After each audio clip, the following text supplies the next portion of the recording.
Gaya ng kalayaan ninyo, natawagin akong bastos, malaswa, at hindi magandang halimbawa tulad ng aking kanta, may kalayaan din akong ariin ang aking sarili.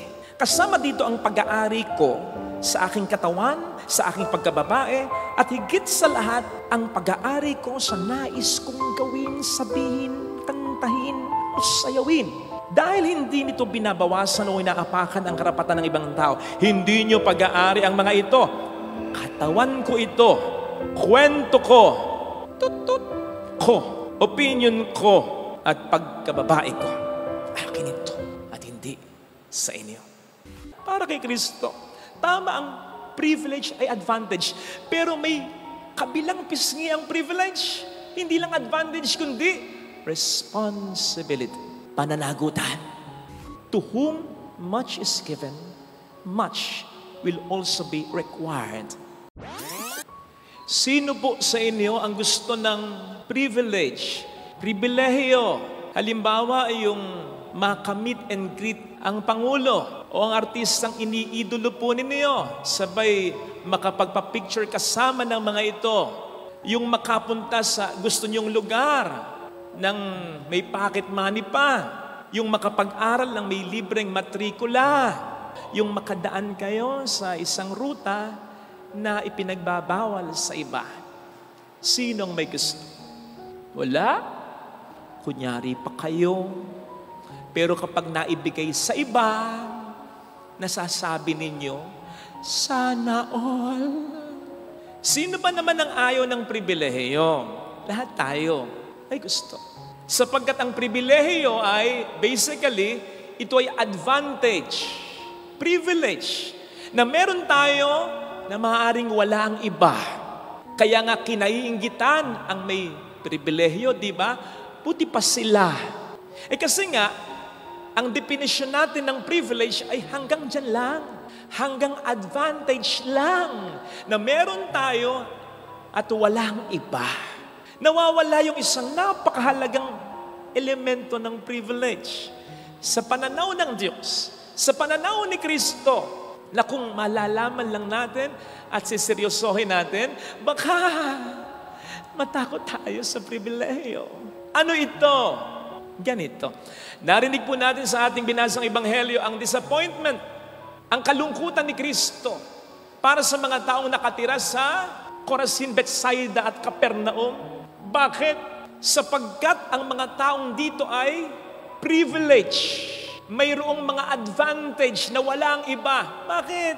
Kasi sa mga lugar na ito naganap ang maraming mga himala at milagro ng Diyos sa pamamagitan na rin ni Kristo.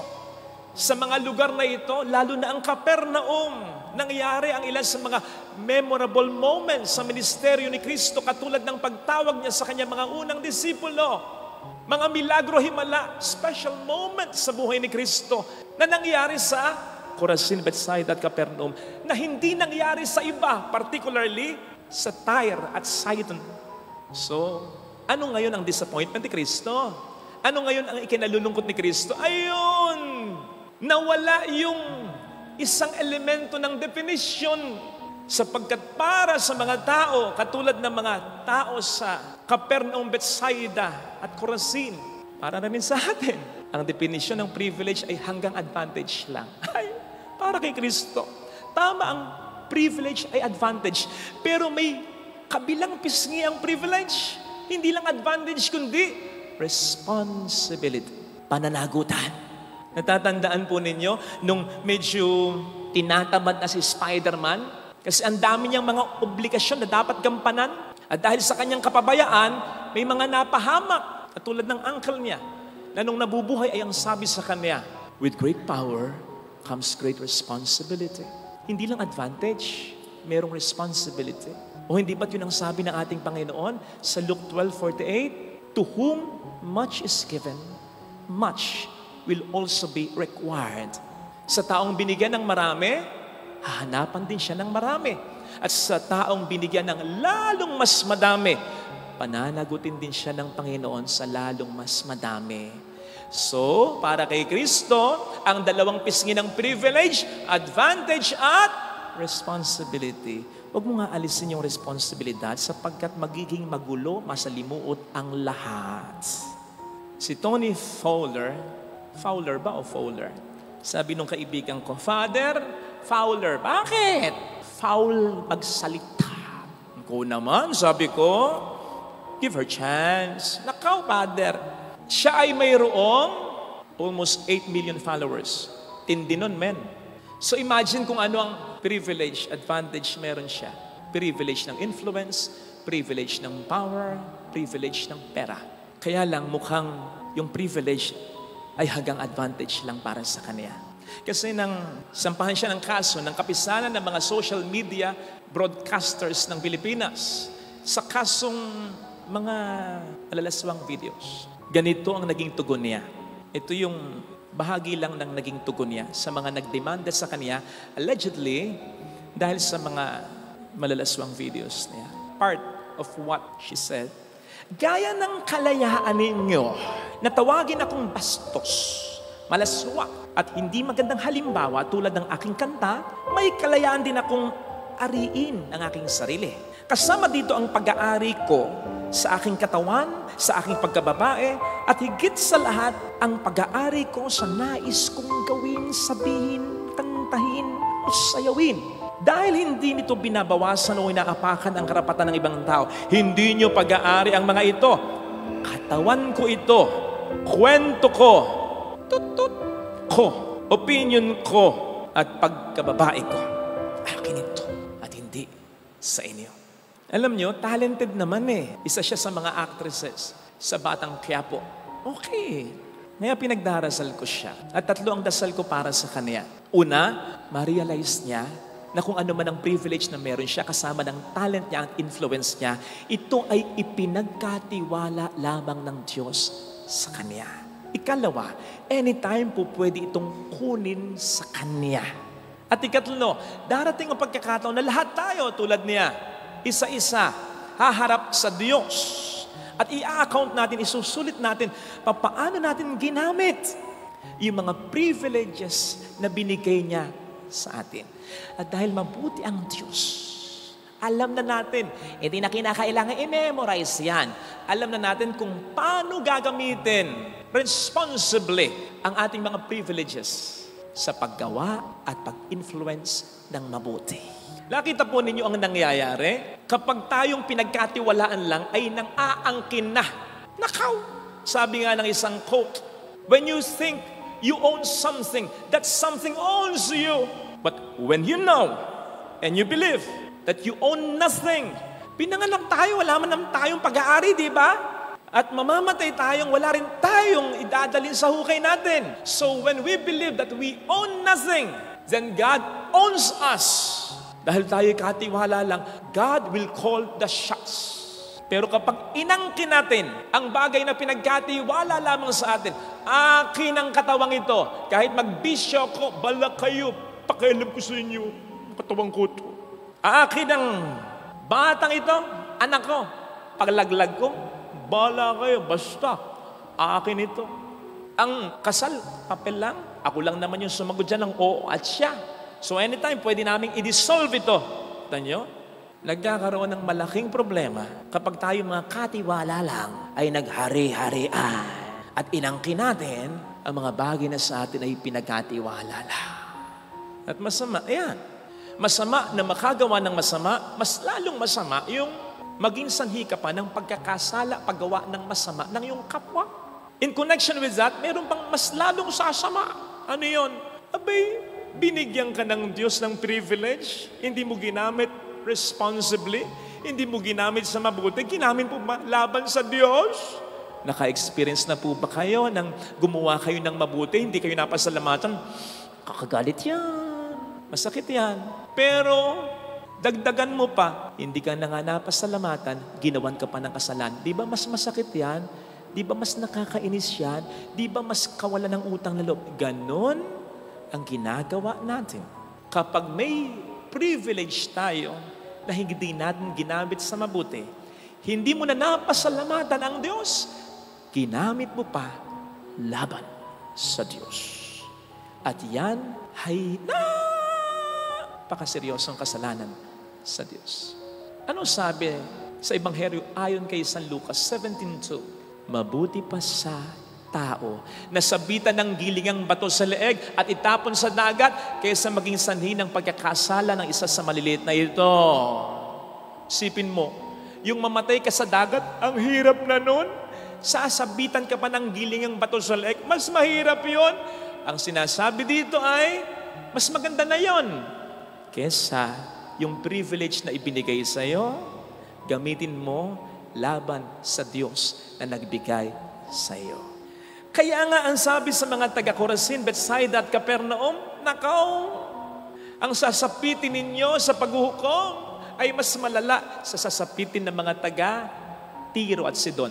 Yung mga taga-Tiro at Sidon, marami ng mga makakasalanang tao dito. Okay? Pero sa araw ng paghukom, kung ano yung tatanggapin nilang parusa, mas magaan kaysa sa mga taga-Capernaum, Corazin at Bethsaida. Bakit? Kasi hindi naman nagpunta at gumawa ng maraming milagro si Kristo sa Tiro at Sidon, kundi sa Bethsaida, Capernaum at Corazin. Marami yung binigay sa inyo eh. Ano yung sinukli ninyo? Walay! Hindi na nga kayo nagsukli. Naging pasakit ulo pa kayo. Napakatitigas ninyo. Sabi ni Kristo, kawawa ka Corazin, kawawa ka Bethsaida, kawawa ka Capernaum. Hindi niyo po ba napansin kung paano ko binigkas? Hindi ko sinabing, ang sabi ni Kristo, kawawa ka Corazin, kawawa ka Bethsaida, kawawa ka Capernaum, buti nga sa'yo. Parang ganon? Hindi ganon. Ang sabi ng Diyos sa pamamagitan ni Prophet Ezekiel, hindi ko ikinatutuwa ang kamatayan ng isang makasalanan. Hindi ikinatutuwa ng Panginoon ang magiging kamatayan ng mga tao tulad ng mga taga-Corazin, Bethsaida at Capernaum na binigyan niya ng privilege pero sa halip na mabuti, ang ginawa ay masama. Hindi niya ikatutuwa pero kanyang ikinaawa. Bakit? Kasi alam niya, matindi ang kaparusahang ibibigay sa kanila. Kawawa kayo. Sana mga kapatid, tingnan natin yung mga privileges natin. Father, wala naman akong followers. Nagla-live ako, isang alang nanonood Nanay ko pa. Mas mabuti pa nga yung nakatanggap ng maraming mga gifts na sumasayo. At tumatawag, Mas mabuti pa nga yun Napanood ko yun Siya na yung sumusuko. Tama na. Tulog na ako. Father, hindi ako katulad nun. Ako wala talaga nanonood sa akin pagdating sa privilege, hindi mo kinakailangan ng power. Hindi mo kinakailangan ng so much money. Hindi mo kinakailangan ng so much influence. Yan lang buhay ka, privilege na. Yan lang may kalusugan ka. Gumagalaw ka, humihinga ka, nakakikita ka, nakapagsasalita ka, nakakarinig ka. Privilege na. May trabaho ka, may negosyo ka kahit paano. Privilege na. Sapagkat hindi lahat ng tao may ganyan. So, paano natin ginagamit yan? Baka ginagamit natin sa kasalanan, sa pagiging matapobre, sa pag-iisa sa kapwa, sa pag-i-influence ng iba, upang siraan ng isa, sa paglayo sa Diyos, sa pagiging busy sa material na bagay at nakakalimutan ng mga mahalagang bagay sa buhay. How are we using our time, our talents, our resources? O kung hindi man natin ginagamit sa kasamaan, baka hindi din natin ginagamit sa kabutihan. Just the same. Sin of commission, ito sin of omission. Kaya ka malakas kasi may mahina. Kaya ka may pera kasi merong wala. Kaya ka may boses, may impluensya. Mayroong walang impluensya, walang boses sa lipunan.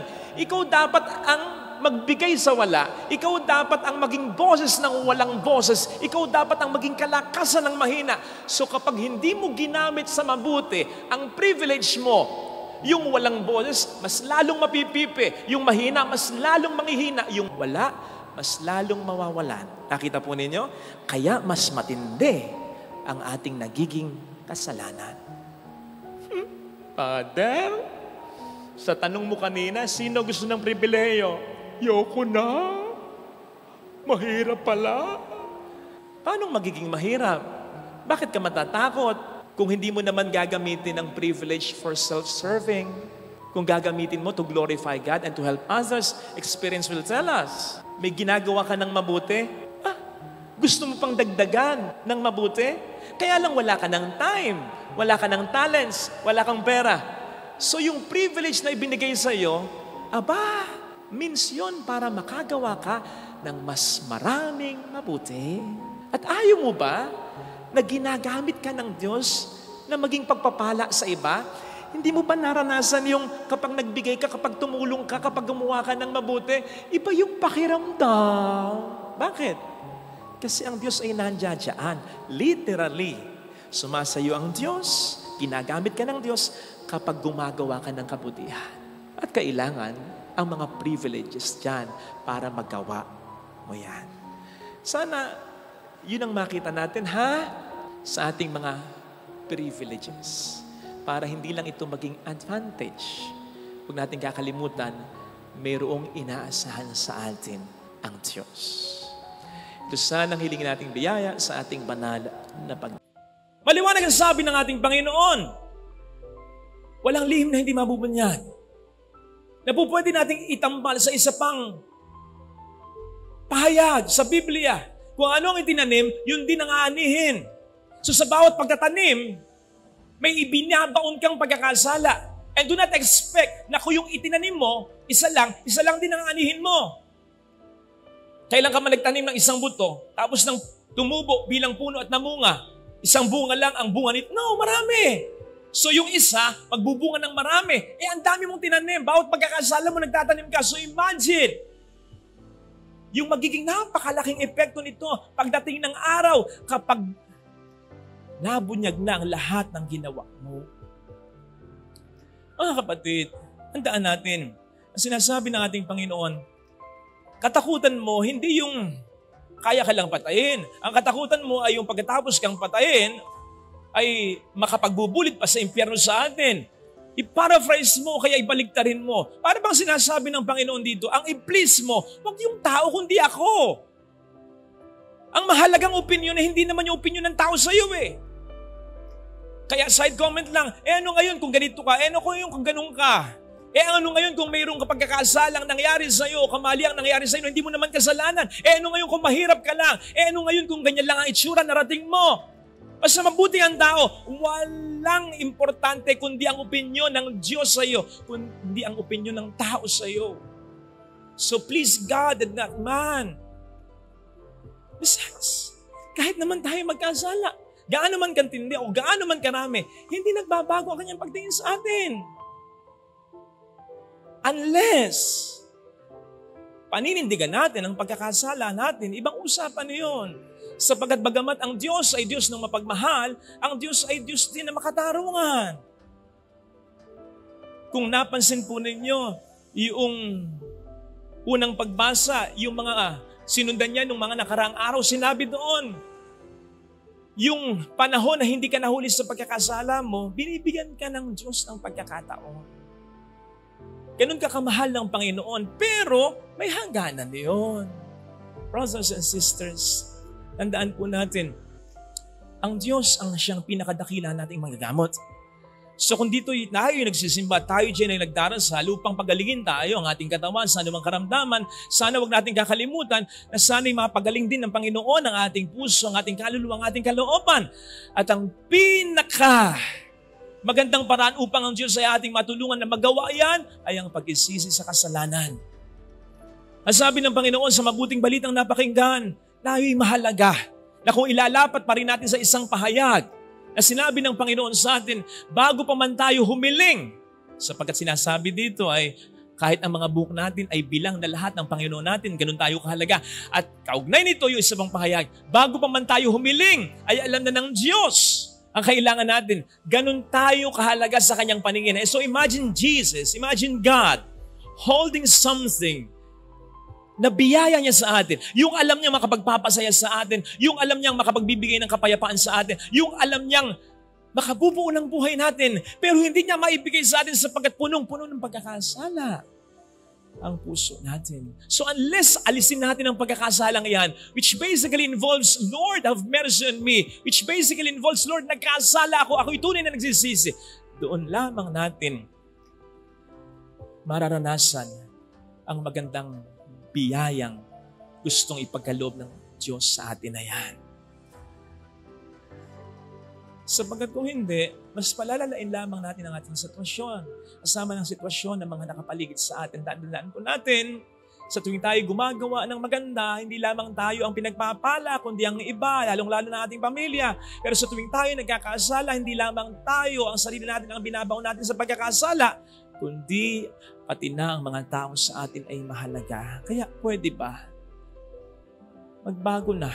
Hindi man lang para sa iyo, kundi para sa mga taong tunay na nagmamahal sa iyo sapagkat unfair sa kanila na sila ang mas magdala pa ng mga kalukuhan na ginagawa mo. Ito sana ang hiling nating biyaya sa banal na pagdiriwang. Ang pag-unlad, pag-improve ng buhay natin, ng relasyong mga iniingatan natin, maging ng negosyo, maging ng trabaho, madalas ang breakthrough, ang improvement, ang road to fulfillment ay nagsisimula sa mapagkumbabang statement na nagkamali ako. Mali talaga yung sinabi ko. Mali yung desisyon ko. Mali yung ginawa ko. Makapangyarihan po ang mga salitang yan. Sa isang idlap, kaya niyang baguhin ang buhay mo, maging ang mga buhay ng mga taong mahalaga sa iyo. Sa isang idlap, kaya niyang improve ang relasyon mo sa Diyos, pati relasyon mo sa mga tao na mga minamahal mo at nagmamahal sa iyo. Sa isang idlap, kaya niyang improve ang negosyo mo, ang trabaho mo, ang ministeryo mo, ang bukasyon mo. Sa isang idlap, kaya niyang i-magnet papunta sa iyo ang mga bagay at tao na itinadhana talaga ng Diyos para sa iyo. Sa isang idlap, kaya niyang alisin ang mga toxic na bagay at maging tao o relasyon sa buhay mo. Hindi mo kinakailangang alisin. Ang Diyos ang kusang mag-aalis niyan kung talagang aaminin mo na nagkamali ka na. Makapangyarihan yan. Lalong-lalo na kung we really mean yan. Unfortunately, hindi natin madalas ma-experience yung werpan yan eh. Lalong-lalo na kahit tayo'y malinang talaga. Kasi natatakot tayo na bumaba ang tingin sa ating pagkatao. Iniisip kasi natin na kapag nagkamali tayo, malaki ang nababawas sa ating pagkatao, which is wrong. Saying something wrong, doing something wrong, choosing something wrong does not automatically make us a wrong person. Pwedeng nagkamali ka lang, pero hindi ibig sabihin nun, maling-mali na ang buo mong katauhan. Kaya naisip ko nga kung meron tayong itatama, huwag natin sasabihin, mali ka! Diba? Mali ka! Sakit yun. Nagkamali ka.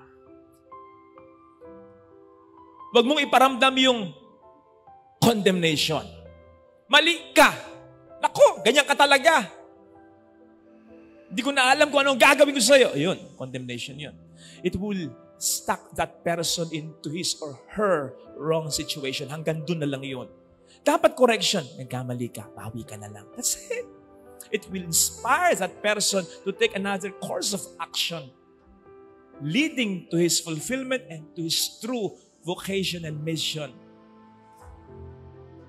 Ngayon, wala mang gumawa sa atin ng ganon. Tayo dapat alam natin, mararamdaman natin kapag mali na tayo. Ano kung isipin ng iba na vindicate sila, tama sila at mali ka? Ano? Hayaan mo sila. Basta ikaw, ang importante, nagising ka at babawi ka. Yun ang importante. Wala namang mawawala sa'yo. Aminin mo pagkakasala mo eh. At wala rin namang maidaragdag sa kanila. Yung isipin nila, tama tayo. Sabi na, napahiya siya. Hayaan mo sila. Ang mahalaga, maituwid mo ang buhay mo. Mas malaki at mas maraming mawawala sa'yo kapag pinantindigan mo ang pagkakamali mo.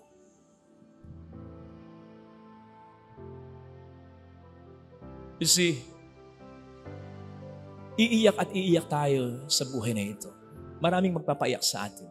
Pero please see to it, ng mga iyak na yan ay makabuluhan ha. Yung may maganda namang dahilan. Maunawaan ko pa yung bata, kung umiiyak kumakain si Buya. Kung umiiyak yan dahil nagugutom, kung umiiyak yan dahil nauntog, kung umiiyak yan dahil natae,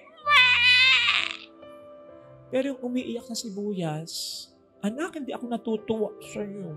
Kasi dapat hindi mo iniiyak. Dapat hindi mo kasi kinakain yan eh. Diba?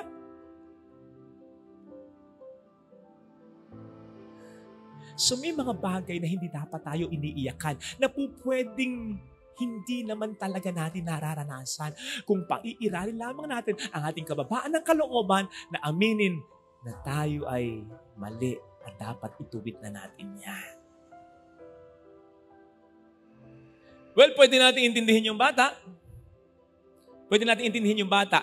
Baka iniisip niya, isa pa. Sa huling kagat ko, yung sibuyas na ito, bansanas na magmamagic kumbaga. O pwede ko intindihin yung bata hindi niya naintindihin. Pero ikaw, ako, alam mo kung mali na. Alam mo kung dapat na, alam mo kung dapat tuldo ka na, alam mo kung dapat mag-stop na. Para mas mag-improve na ang buhay mo, maging ang mga buhay ng tao na sa iyo ay mahalaga. Alam mo, alam ko, na ang mali ay hindi na magiging tama pa. Sige na, habang maaga, gawin na ang tama talaga para yung totoong mansanas ay mas ma-enjoy, maranasan, makita mo pa. Amen. Hindi porke mabuti ang gagawin natin, ay gagawin na natin ito agad. There are things na kinakailangang i-delay to prepare ourselves and even others. Hindi porke nabuntis ka o nakabuntis ka, kasalagad.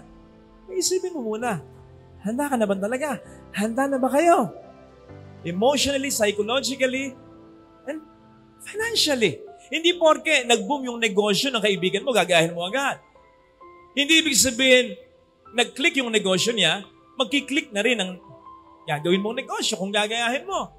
Hindi porke tutulong ka, kinakailangan tulungan mo na agad. Kinakailangan tingnan mo muna.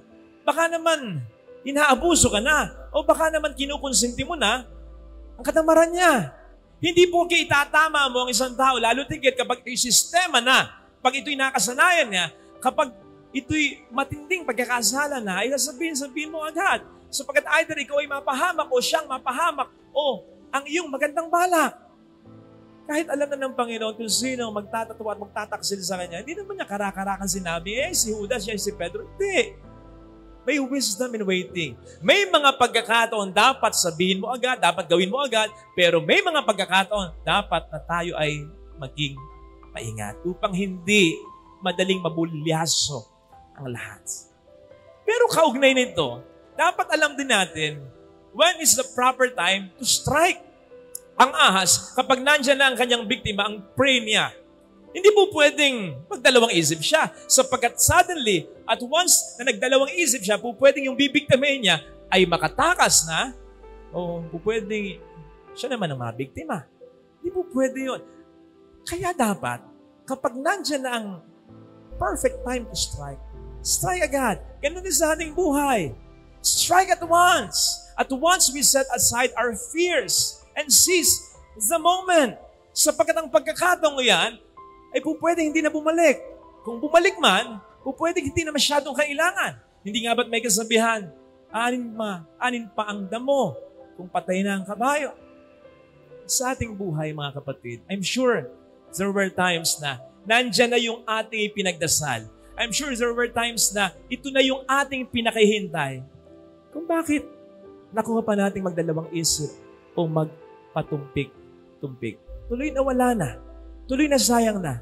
Kapatid, excuses will always be there. But golden opportunities can be lost forever. Kaya sana, kapag nandyan at kinakailangan ng talaga, seize the moment na. Seize na yung pagkakataon with this question. Kung hindi ako, sino pa? Kung hindi ngayon, kailan pa? Para hindi masayang yung mga magandang pagkakataong ibinibigyan niya. True enough, mga kapatid, it is not easy for us to figure out when to really be silent and when to really strike. Mahirap yun, kaya kinakailangan nating mag-ingat. But, it will help us a lot if we will always talk to God. Sapagkat siya naman ang nakakaalam ng lahat. Always talk to God, ha? Hindi yung kung kailan mo lang maisipan. Lord, ano bang gagawin ko dito? Mas maganda yung tayo in tune sa Espiritu niya para maging familiar tayo sa boses niya. Para kapag kinausap natin siya at may narinig tayong sagot, maging maliwanag sa atin at maging sigurado tayo na ang narinig natin, hindi yung sarili natin, hindi yung iba, kundi yung talagang boses niya. Kaya makatutulong kung tayo laging nagdarasal at nagsisimbang talaga. Ito sana hilingin natin yung biyaya sa banal na misa. Amen. Aside from the Holy Mass, we will allot personal prayer or time for personal prayer para sa ating Diyos. Bago ka matulog, pagagising mo sa opisina, maglalaan ka ng mga 30 minutes para kausapin siya. Hindi po pwedeng hindi mo malaman ang kalooban niya. Sinabi naman yun sa Biblia. Kung isisik mo siya, magpapakita siya, magpaparamdam siya. Kung isisik mo siya talaga. So I don't think, sa ating lahat, I don't think talaga na mahirap malaman ang kalooban ng Diyos. Alam natin eh. Kasi nagsisimba naman tayo eh. Seryoso naman tayo sa pagdarasal natin eh. Nagpapakabuti naman tayo eh. Alam niyo kung saan mahirap, kung ano mahirap? Kapag i-apply na natin ang lahat. Especially when our human will does not coincide with God's divine will. Doon na kayo nagkakaproblema eh. Kapag a-apply na natin, nandun na yung hirap, hindi yung to know the will of God, kundi yung to execute the will of God. Nandun na ang hirap.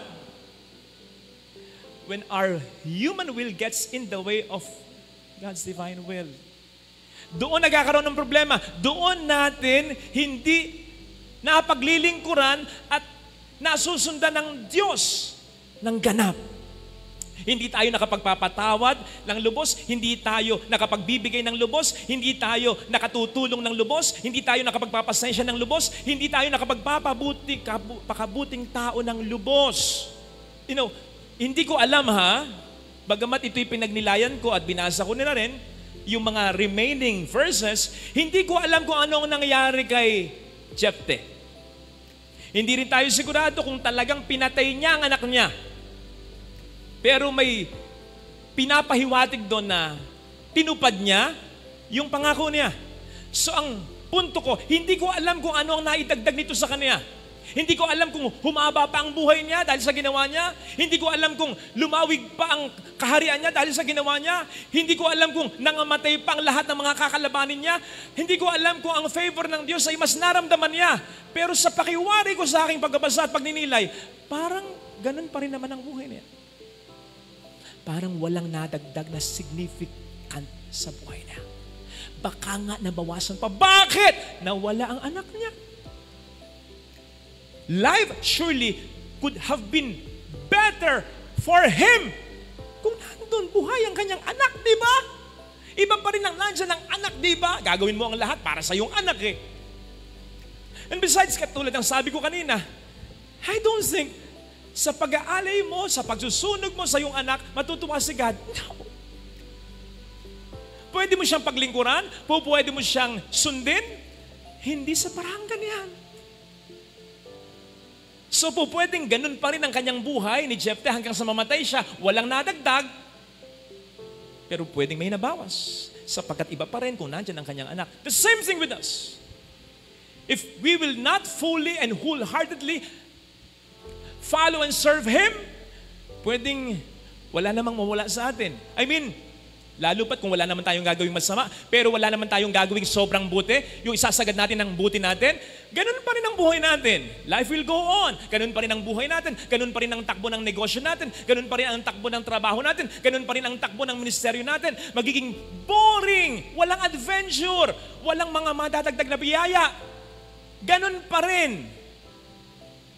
Ganun pa rin. So kung tutuusin, may nawawala. Ano yung nawawala? Kahit ganun pa rin, ang nawawala ay yung mas marami pang mga blessings sana na po pwedeng iparanas ng Diyos sa atin only if we will fully and totally serve and follow Him. Example, may mawawala ba kay Maria kung hindi siya pumayag sa kalooban ng Diyos sa kanya na siya'y magiging ina kapag si Kristo'y magkatawang tao na? Wala! Makakasal siya kay San Jose, magiging ganun pa rin naman ang buhay niya kung ano yung sa plano niya. Pero, she could have missed kung hindi siya pumayag, yung mas malaking biyaya ng Diyos sa kanya upang siya ay maging ina ng Diyos pag ito'y nagkatawang tao na. Anong mangyayari sa mga alagad? Mamamatay ba ang mga alagad?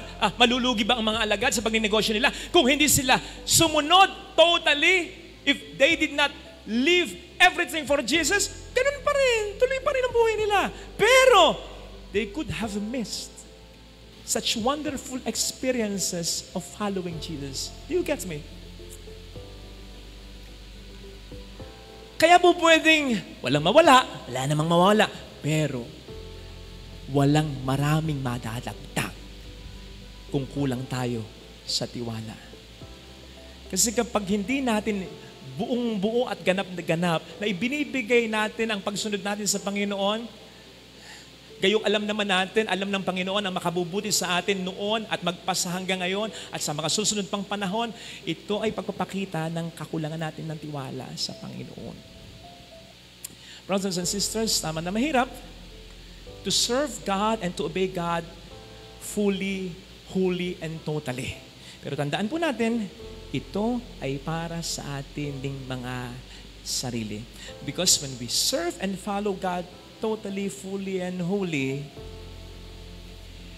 He will lead us to the place where we should be, the best place where we should be, to the best people whom we should be, and to the best person He intends us to become or to be.